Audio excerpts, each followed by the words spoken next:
มาเบิ่งวิธีสร้างรูปภาพการ์ตูนแบบง่ายๆกันเนาะในโปรแกรม ChatGPT ขั้นตอนทำอิฐเราก็เข้าไปที่ ChatGPT แล้วก็อัปโหลดรูปภาพที่ต้องการอยากเจเนเรตให้เป็นรูปการ์ตูนนั่นเนาะแล้วก็ใส่คำสั่งให้มันช่วยสร้างรูปภาพให้เป็นรูปภาพการ์ตูนลักษณะแบบนี้เนาะวิธีการนำใช้วิธีการสร้างกันง่ายๆบ่ยากเนาะและรูปที่ได้มาเราสามารถดาวน์โหลดเอาไปนำใช้ได้เนาะยกตัวอย่างรูปนี้เราก็ใส่ฟอนต์คำสั่งเข้าไปสร้างภาพให้เป็นจี้เนาะภาพการ์ตูนนั่นแหละเนาะภาพนี้เนาะ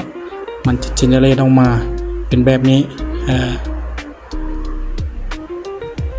จะได้ลักษณะแบบนี้เนาะ